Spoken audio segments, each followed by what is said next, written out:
didn't make any sense. So there's a big article online that I wrote.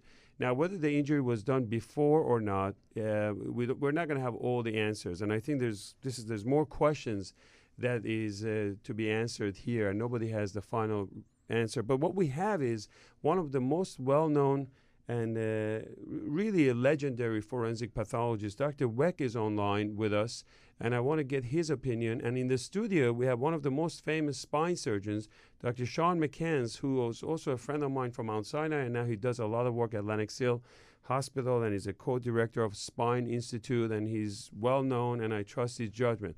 So, Dr. Wecht, good morning. Welcome to the show. Yes, good morning, sir. Pleasure to be with you. I have a lot of, as I read all the studies and reports that came as a result of this, they were talking about the fact that he may have been on marijuana and also like heroin, and we don't know how much heroin is in the system or not.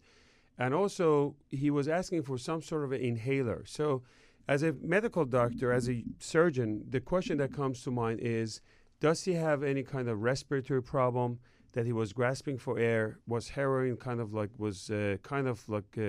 inhibiting his respiratory effort, plus that he was excited and etc., and any kind of pressure on his neck? So what do you look for as a forensic? Okay, so I'll give you a scenario. So you're saying that he was lie down in the back, and somebody with a knee pressed on his, let's say, lumbar. I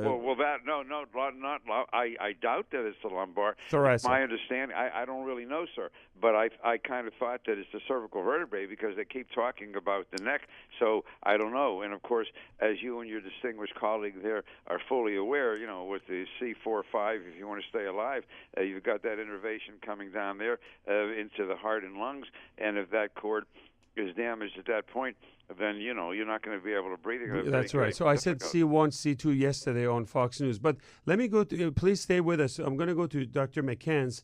So let's, and you're one of the best spine surgeons, and you should hopefully help us like solve this. If there was some sort of like a thoracic injury, let's say they put their knees on his back and they broke, and which is very hard to imagine that you can break someone's back, but let's say it happened.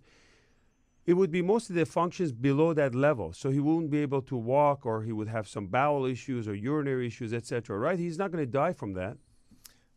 That's right, David. If you put a lot of force on the thoracic, and the thoracic's probably a little bit harder to break because of the rib cage, which stabilizes that part of the spine. But if you put a lot of force on that, you'd probably break the spinous process, perhaps something more. If you were to contuse the cord, which would be hard at that level, you would have something from the chest down, not affecting the arms, not affecting the breathing. So could there be so you think also that that's what my research brought me to this, that maybe it's some sort of a C1, C2 from real hyperflexion or hyperextension, I apologize, that could have done this. Is that a possibility?